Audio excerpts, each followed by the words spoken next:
Thanks for joining us, guys. My name's Dr. Dan Craig, and we're very lucky today to be joined by Shane Kelton. Shane's someone that I grew up with since I was very young. I'd say probably almost since before I was 10.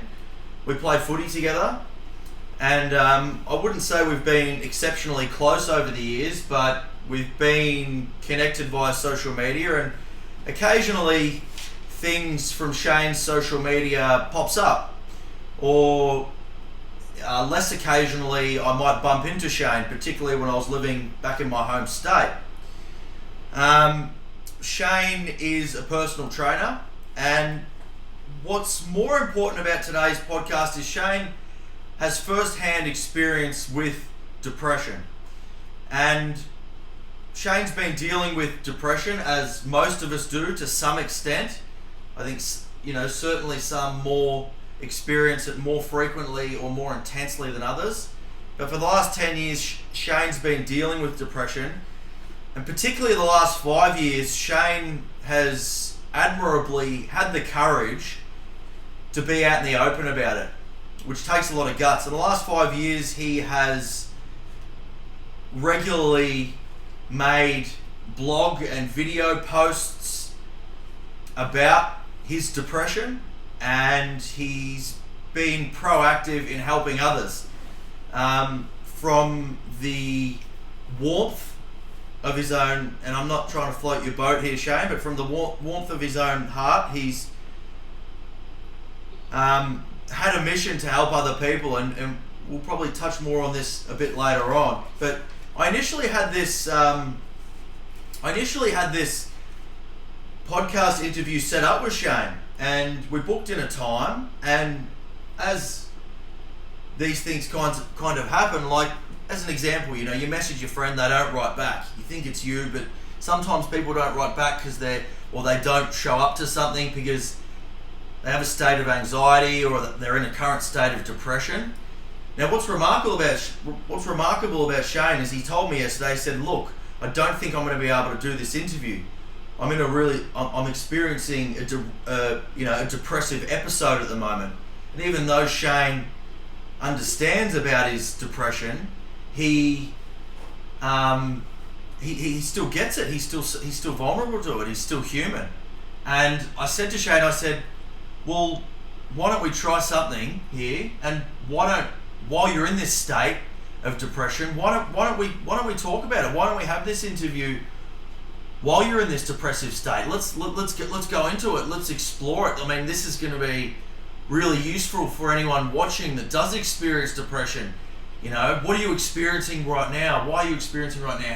How are you dealing with it? So thanks for joining us, Shane. I'm sorry for the long introduction. How are you? I'm all right, mate. Thanks for that, and thanks for having me on.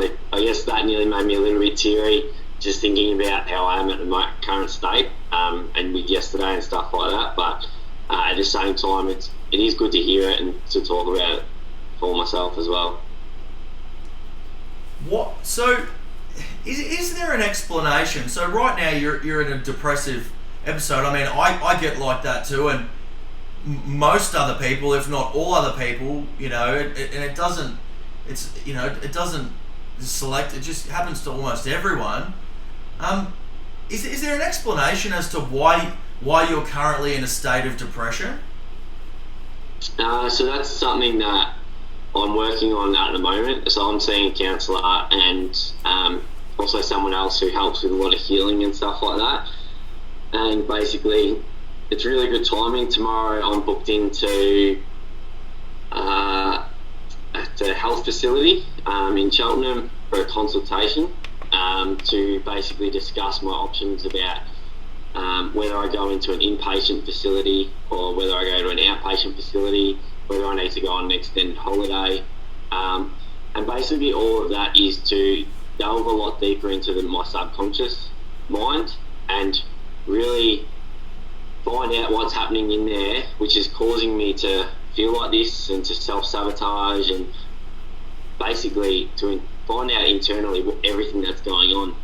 So I think the hardest thing for me is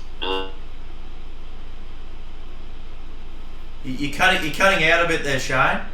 and everyone sees that, but then I'm internally still very crushed. So sorry, so you just cut out. You just cut out for a bit there. So you mentioned self-sabotage. Yeah. What did you say after that?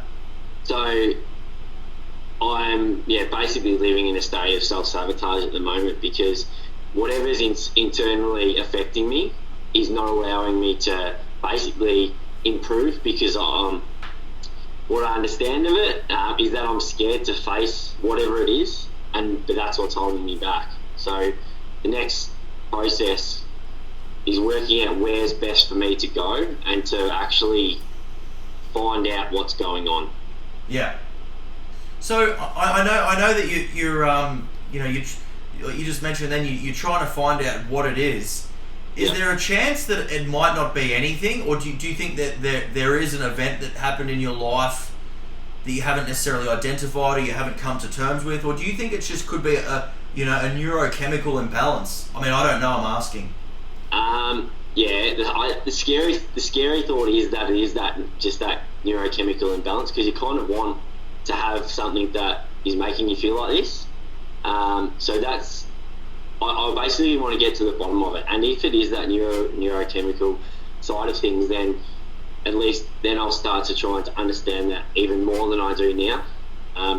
But from speaking to the people I've spoken to, what I've learned is that it could be the smallest thing that is actually causing the problem. So an example might be, as a 4-year-old, you get left in the shops by yourself, or your mum just goes down the next aisle.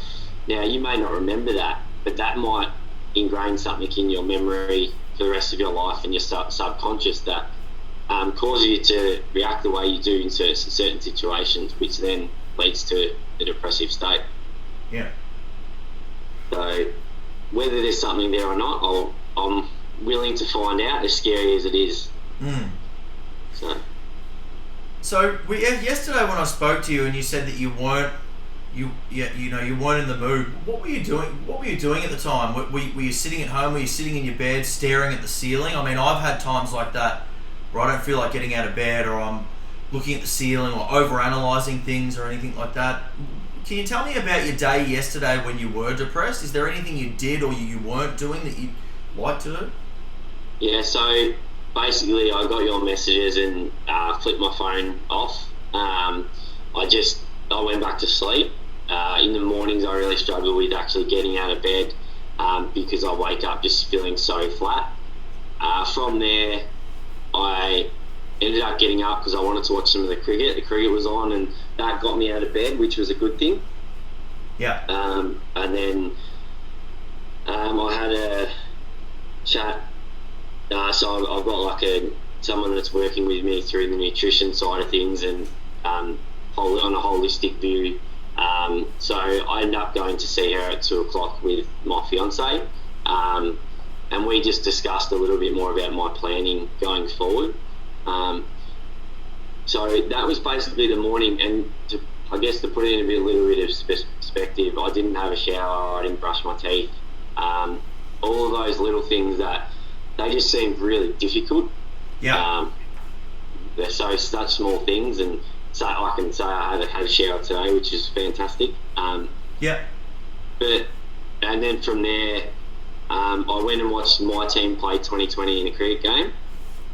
I actually scored, and I haven't mentioned this to anyone yet, but for 3 hours I was surrounded by people, and basically the whole time my legs were shaking and I was trembling, and I was very extremely anxious, and I felt very crowded in that environment. I got through, but as soon as I got through that, I basically took myself home, and I probably spent 5 hours last night trying to unwind. So basically all my thoughts come at night, but I don't have the energy to actually put all those thoughts into action. So there's all this stuff that I want to do, but I'm just like, I can't actually do it because I'm stuck to the couch kind of thing. So I sat there and watched movies and ended up just falling asleep on the couch. So that was basically how my day went, which in essence isn't an extremely bad day for me. That isn't too bad. Like sometimes I won't leave bed. So you've spoken about, like before you said, I'm going to be, you're seeking help at the moment in Cheltenham, and trying to kind of figure out what's going on, and you mentioned that you're not entirely sure as to whether it's a neurochemical imbalance or something traumatic's happened when you were younger. I mean, you've been dealing with this for 10 years. It's not like it's not new. I'm sure you've done your fair share of exploring it. So the cause as to why it's happening, it sounds like you're not entirely sure, which is fine.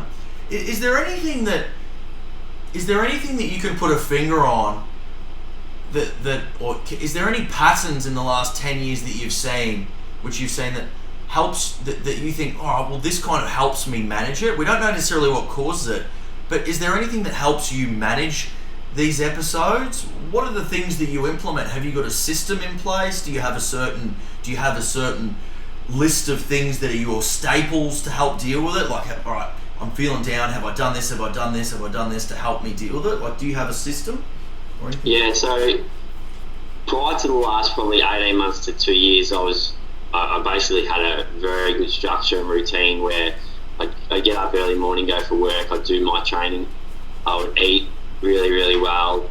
I was very connected with people, not through social media rather, but actually human interaction. And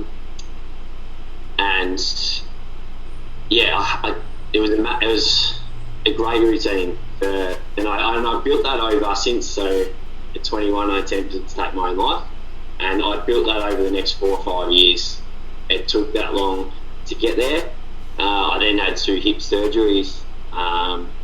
And I just fell I feel kind of from there, everything slowly deteriorated, and I've lost all those habits that I formed. Yeah. And I feel like I'm back to right now where I was before I tried to take my own life. I'm not having suicidal thoughts, which is fantastic, which means the last 10 years, the things I've worked on have improved that side of the thinking, but there is that, I guess, lack of will to live still. Yeah. So I've got those feelings back from 10 years ago. So the last 12 months, my whole thought process is about how am I going to get back to the way I was. And I've tried to implement all these things, but I've, in essence, kept failing, which then makes me feel worse. So that's where I've sort of got to the stage now where I'm like, I actually need to go in and actually get basically 24-hour help and build a routine back up. So when I come out, I can continue with that routine going forward. Yeah. Whereas if I go away for 3 days or I go in and then come out, I'm not actually going to keep doing what I'm meant to be doing. Yeah. So I need to really build it in over an extended period of time. So you said that you've returned, almost back to almost before when you tried to take your own life 10 years ago. And I know that you've gone public with this, which takes a tremendous amount of courage, and you should be really proud of yourself because, I think it helped. As we spoke about the other day, it helps so many people more than you could imagine, that other people are going through things like this as well. Do you think you've put pressure on yourself since you've gone public and, almost... I'm not going to say you've proclaimed to be an expert in the area, but do you think you've put pressure on yourself, albeit it takes courage and it's admirable, but do you think you've put... Do you regret going public about this 5 years ago? Do you think, I just put too much pressure on myself, now I've got to deliver, now I've got to be positive? What are your thoughts on that? Yeah, I agree. I'm not going to disagree with that at all. I think... there are days where I go, I shouldn't have done any of this. I should have just worked on it myself and been really secretive about it and got myself into a much better place. But then I come from the other angle and I'm like, that's just not me. Yeah. I don't look at it as... I kind of do. I look at it like I survived that attempt and I spoke up pretty early on about it, and I had so many males come to me and say, we're going through this, and their family. I'm like, this isn't right. Like, males should be able to speak about their feelings. We should be able to delve into our problems and stuff like that. So I look at it on the other hand and go, and I know I've had messages from guys.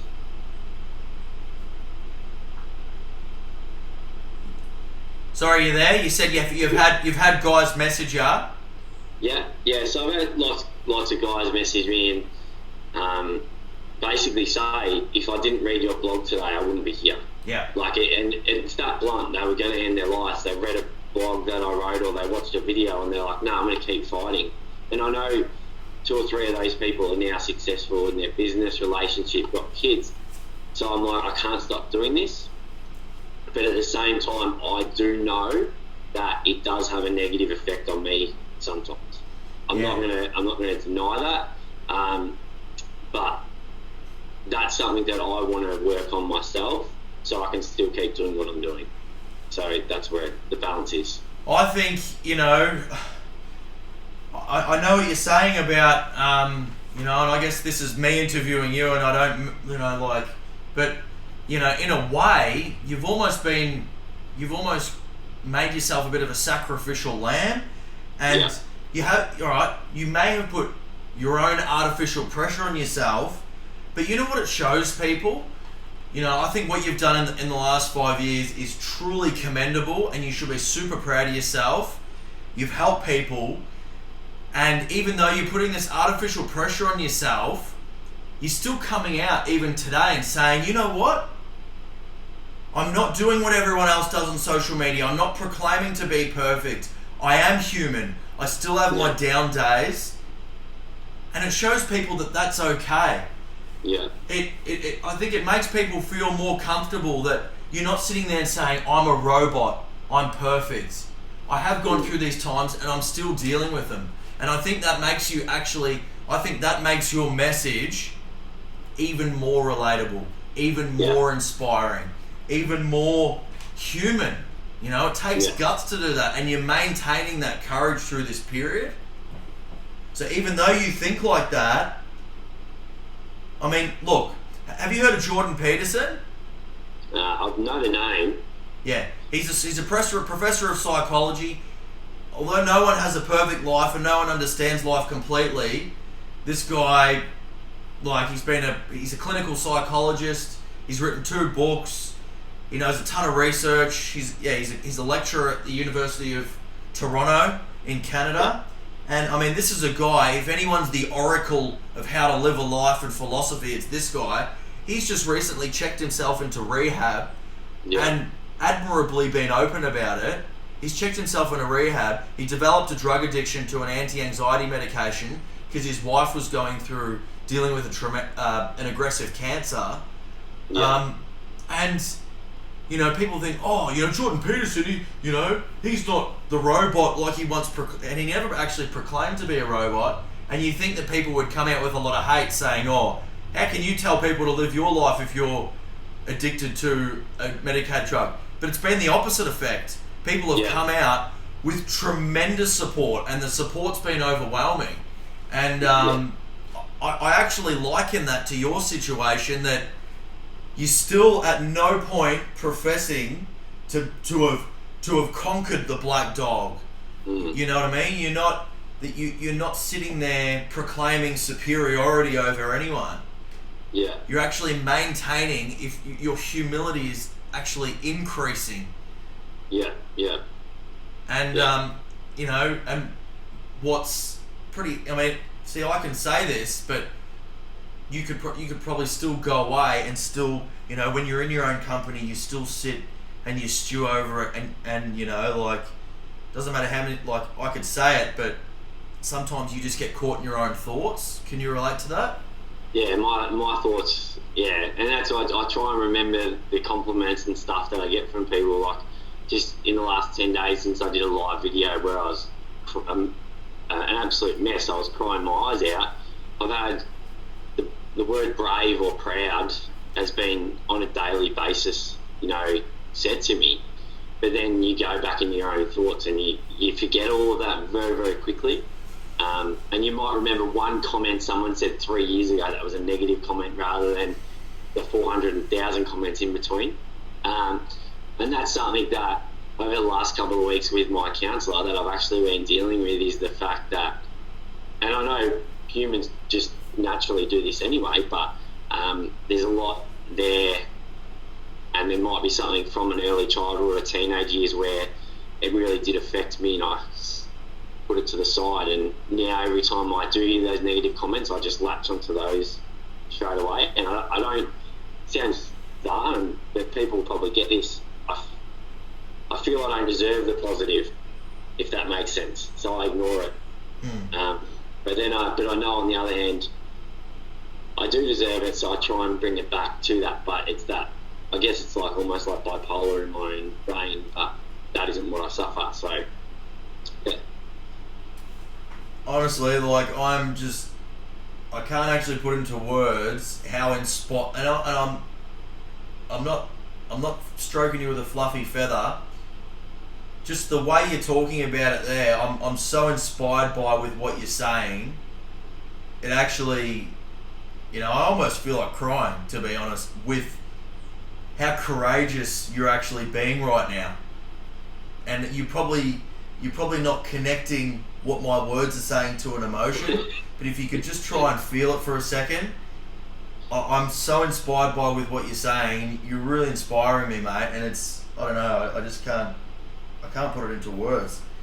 I feel like crying right now. But so, like going back to, you talked about things. All right, we don't know what the cause of your depression is right now, but some things that can help you manage it. You mentioned before structure and routine, eating. Yeah.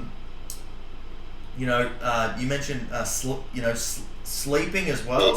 So let's even just the eating and nutrition. Are there any particular foods that you've got a nutritionist at the moment? Is that right? So I'm working with a nutrition coach in a holistic way. So we're looking at the food in a certain way, but we're also looking at why I'm eating the certain foods I am, like why I'm leaning towards the shit foods, I guess. Yeah. But we are looking at getting a lot of salmon and fish into my diet for the omega-3, and to reduce the inflammation and to help with brain function and all that. So, and then to try and increase my vegetables as well, just to try and steer clear of the sugary items. Yeah.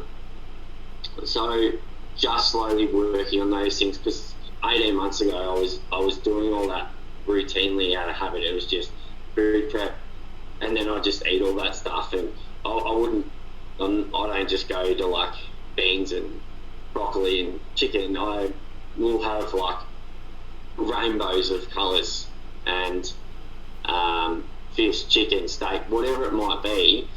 I make sure there's a variety so I didn't get bored of it. And I just I went from probably for 6 months I was having a block of chocolate and ice cream every day from probably January this year to July.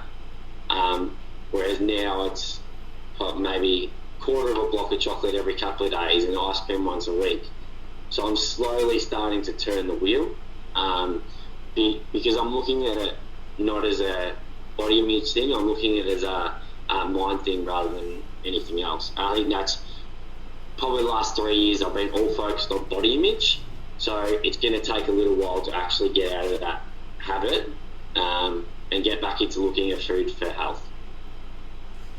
I can relate to that. Look, I am concerned to an extent certainly about body image, but less so, of the last, couple of years. Yeah. And an example of that is the other day I bought a second-hand treadmill off Facebook Market. Cost me $100, and every day, almost every day I'd say, I walk for at least 5 minutes. Yeah. I just get on the treadie. In my house I've got my treadmill next to my window so I get a bit of sunlight every day. Yeah. And I'll do little tasks while I'm on my treadmill, like I'll respond to emails or whatever. I don't do that to get lean. I do it because just getting a bit of, just a walk is so good for my mental psyche. And if I can just do that on a regular basis, every day, if not every other day, every second day, it really helps with my psyche. And there's a lot of things I do now for that reason, and less on, the mindset of, I want a nice body, or I want more. What I've got now is not good enough. It's like, no, I just want to put myself in a good mental space. Yeah, yeah, and that's what I'm trying to work towards, and that's 4 or 5 years ago when I became a personal trainer. That was what I was about. I was about just making people feel good rather than worrying about the body image, because there is people out there that, and my fiance lost her mentor halfway through this year. He had rock hard abs, guns. He was chiseled, and he took his own life. Yeah. So, and then there's people who are out there who are severely overweight who are extremely happy. So, I want to go back to just enjoying these things and focusing on the mind rather than to have the perfect body, because that's more important to me anyway. I agree. Yep, I totally agree. Another example of what I do almost every morning, like before, I have a blended shake in the morning. Yeah. And the shake that I have, it's not low calorie, it's not low carb. There's plenty of calories in it. It's calorie rich, but it's also nutrient rich. So I have a whole range of different nuts. I have traditional oats, plenty of fiber. I have berries in there, so that has sugar in it, but tons of nutrients. Spinach, cacao powder. It's almost like cocoa chocolate powder, but it just adds flavor. It's natural. I have a bit of turmeric. I have almond milk. I could have water. This isn't the lowest calorie, but damn, I feel good afterwards. You know what I mean? And then I'll try and blend one up, and then I'll blend another one straight away, and I'll take the other one to work, and then so those kinds of things, and that controls, because my body's getting the nutrients in it that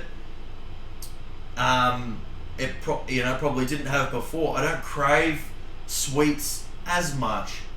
Yeah, 100%. So you mentioned, so we just talked about eating and what you're doing there. I mean, you mentioned your salmon, your fish, range of vegetables, range of different colours. What about sleeping? What are your thoughts on sleep? How important is sleep for the mental psyche?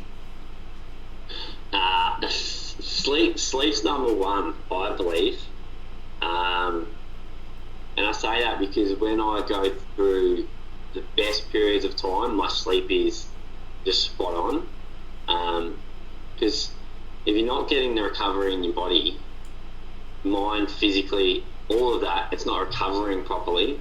So it's not, the mind doesn't think straight, the body doesn't think straight, so it always wants to go for those things that give it that quick burst of energy or stuff like that. So it has such a negative effect in that way as well.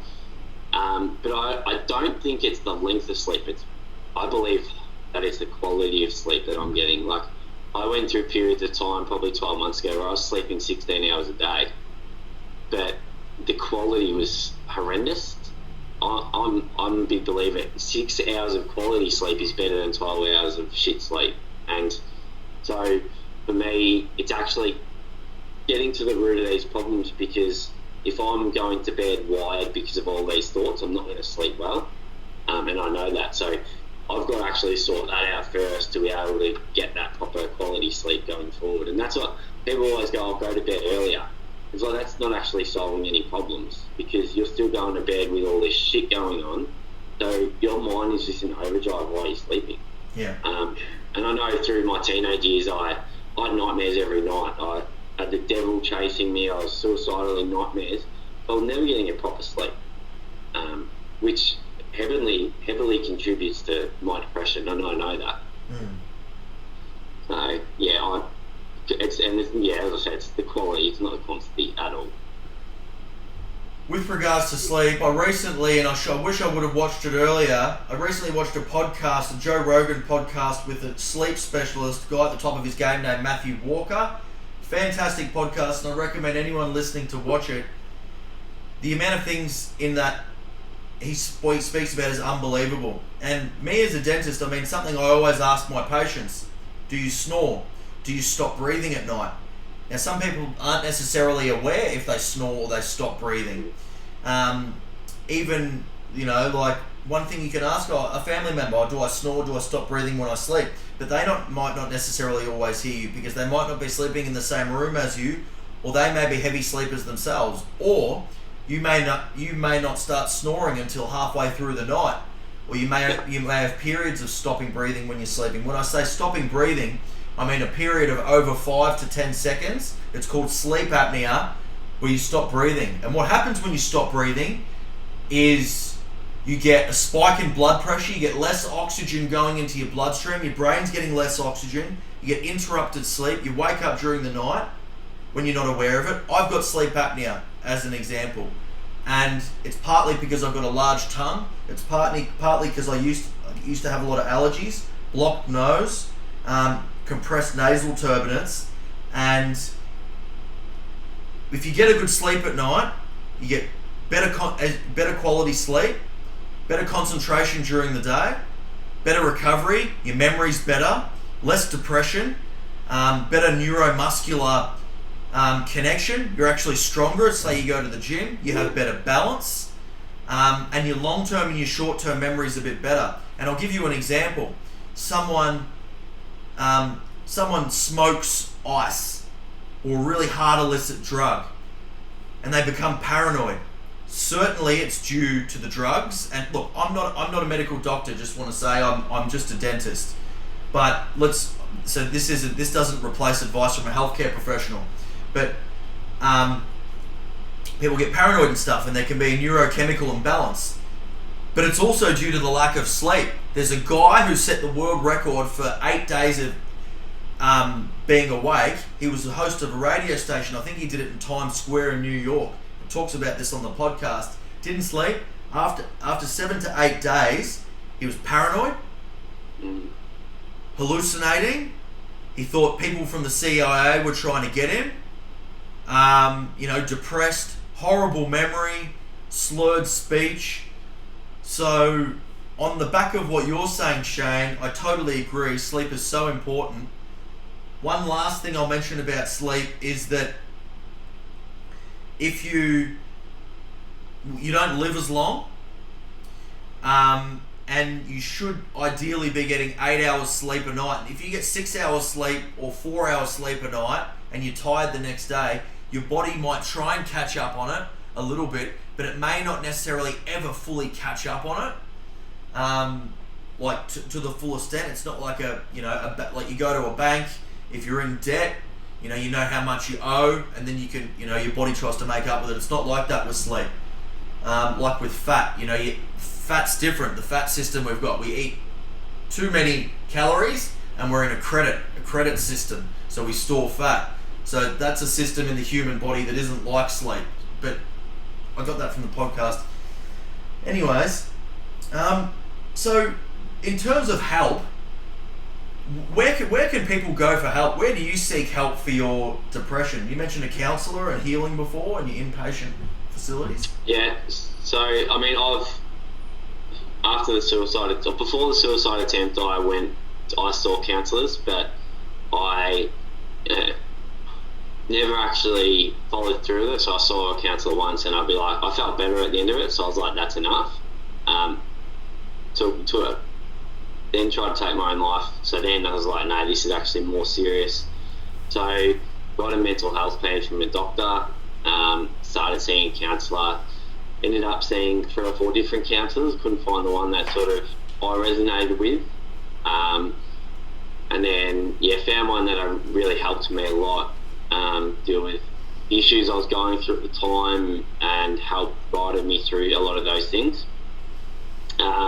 And then this recent one that I started seeing was originally as a couples counsellor. We went to her, I went there with my fiance, and what she established is that there's actually not really any problems with the relationship. There's problems with us as individuals, which we need to work on. So we've been seeing her, basically taking in turns of seeing her to establish what we're both internalising, which is causing the fireworks and stuff. So she was just through a naturopath or someone like that, just recommended her as a couples counsellor. Then someone I know goes to the Victoria Clinic, which you can just get a referral to as well. There is obviously standards and stuff you need to meet to be able to get a bed and stuff like that. So at the moment, and then the Centre for Healing in Melbourne, a mate put me onto that as well. So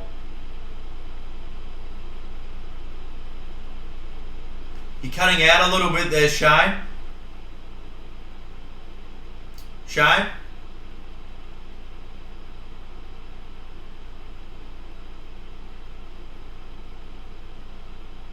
Uh-oh.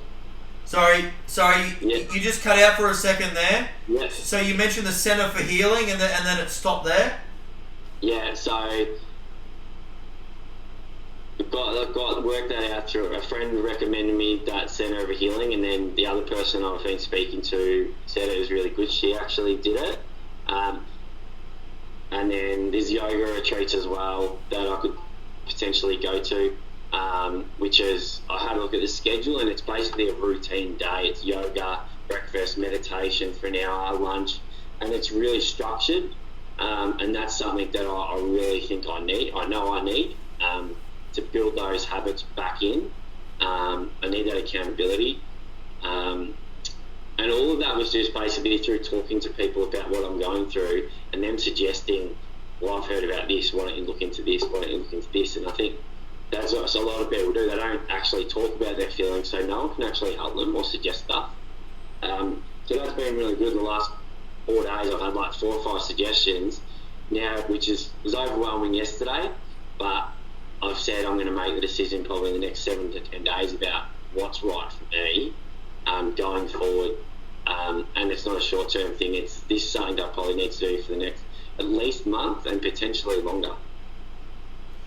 How expensive is it to go and stay in a place like the Centre for Healing? Is it government subsidised? I mean, all this stuff adds up cost-wise, and it's expensive to put a roof over your own head, let alone get this type of support. I mean, you said you require 24-hour support for an extended period of time. I mean, how do you deal with this as a real issue? Serious issue. So the way I look at it is the cost now is expensive and it puts added stress, but if I keep living the way I'm living, I'm not going to have any money anyway, and I'm going to keep falling into a deep depressive way. So the cost of this stuff is, you're comparing costs, the cost of my life or the cost of money. And to me, my life is more important than how many grand it's going to cost. Now, I look at it and you look at the money and you go, shit, I can't do that. I can't put my family through that. I can't put my friends through that. I can't do that. But if I don't do it, then I'm not going to have family or friends around me because I'm going to push them all away. And I'm not going to have a job and I'm not going to be earning money. So the way I see it is this, let's say it's 4 grand. So one of the things is 4 grand. The person I am in the end of this, I could get a job which earns me 20 more grand because I'm in a much better headspace. So 20 grand over an extra 25 years of work, it's an extra 500 grand. What's 4 grand? Rather than not doing it and costing myself a job for the next 10 years, which is, even in a low paying job's 40 grand, that's costing me 4. So it's $1 million turnaround, realistically, if I don't spend that money. And that's the way I think people have got to look at it, is that the cost is your life or money. Yeah. And too many people put their life and would rather save the money. Whereas I'm like, no, I've got to do it. Yeah. So, I mean, you do then work out, all right, what's the cost, what's the sacrifice, which one's going to work better. But if it's like $1,000 the difference, you're just going to go the one that's going to help you better, even if it costs more. If it's $10,000 difference, you might go, all right, I'm going to do the lower price one first. But if that's not going to help me, then I'll need to do the other one after. Yeah. So it's about, and that's why I'm in the process of working out what's right for me right now, and then what's going to be right for me in the future. Warren Buffett says that the greatest investment that you can make is in yourself. In yourself, yeah.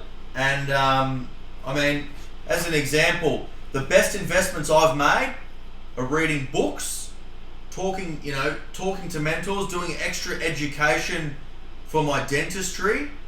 People can't take that away from you. No. And you become a newer, more refined efficient, effective, higher productive person compared to what you were once before. I'm going to just quickly touch on, I mean, you mentioned before about, I just want to quickly share something you said before resonated me. You said, I forget all the compliments that people give me and I tend to focus on the negatives. I was reading a blog post the other day, and I actually wrote a blog post recently for my dentistry practice about dentists and suicide. Our suicide rate's twice that of the general population. And I wrote a blog post, and it was based on what I read, what someone else was saying, is that we're very hard on ourselves. We have, these kind of A-type personalities, and in 100 people, we can get 99 people right, and then one person, something might go slightly wrong. I mean, there's side effects with anything in medicine, and we always focus on that one comment. Yeah. And I just want to counter that. And I want to counter that thought process. And it's easy for me to say, and sometimes I need to take my own advice.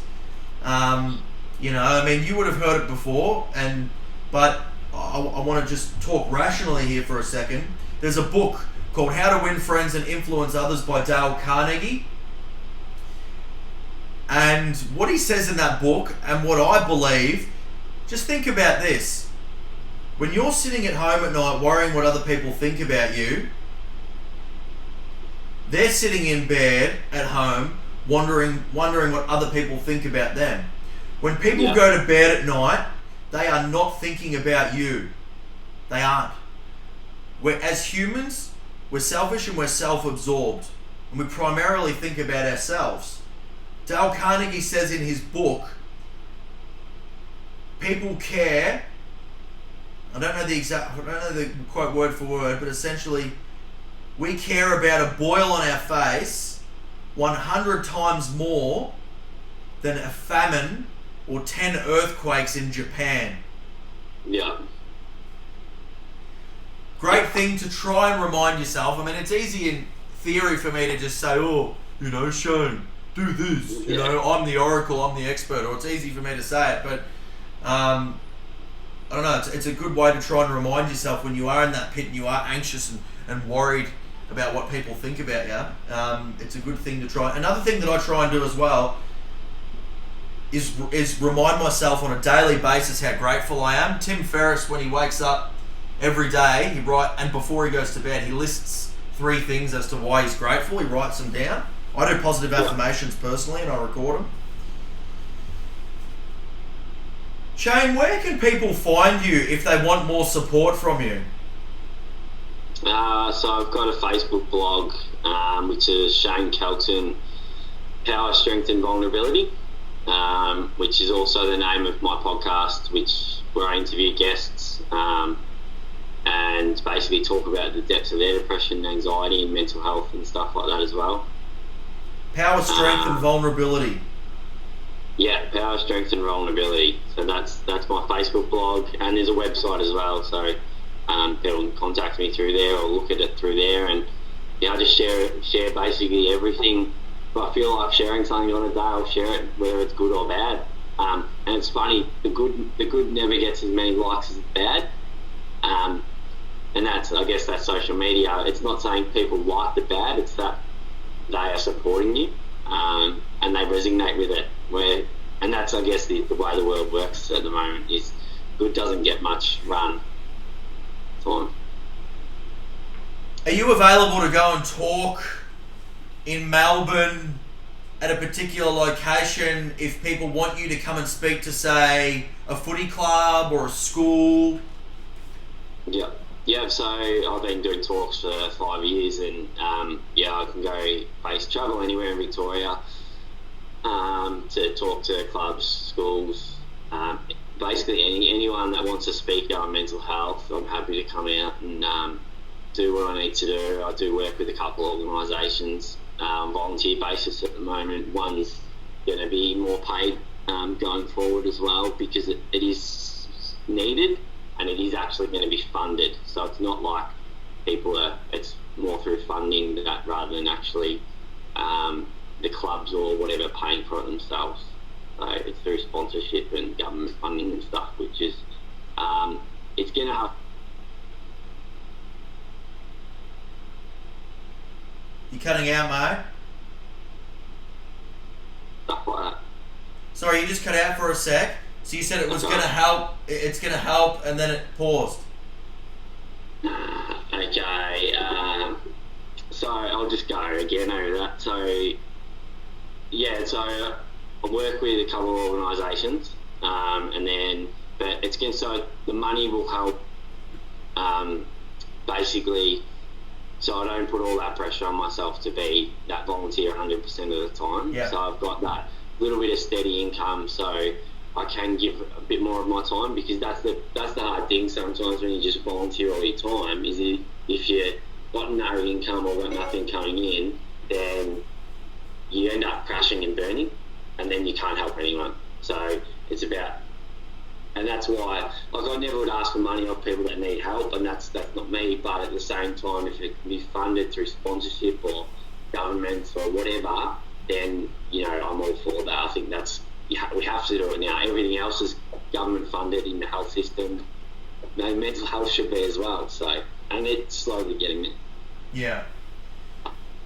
I love your intentions. I love the fact that you're aware about what's going on with yourself, and you're making an authentic, genuine effort to be the best version you can be. I love the fact that you're being so open about what you're doing, and that you're really making it a mission to help others. I'm truly inspired by it. I really appreciate your time. I know you got to head off in less than 2 minutes. Yeah. Just want to say thanks. It's been a pleasure. I'm happy to come back on more, because, as I say in my speeches, you can't crunch 30 years into 30 minutes, and I'm sure we can talk, and we will talk more by each other's podcasts and stuff like that in the future. So. Yeah, if people do want to reach out, then I'm here, and I'm sure we'll do more videos and stuff like that in the future. Shane Kelton, Power, Strength and Vulnerability on Facebook, podcast, and you've got your own website as well. So people, if you need any support or you want someone to reach out to, you're having a tough time, you can reach out to Shane, and he's first-hand deals with this kind of stuff, and his intentions are certainly genuine, no doubt about that. Yeah, they are. Thank you. Thanks so much for your time, legend. No worries, mate. We'll be in touch. See you, mate. Bye. Yeah.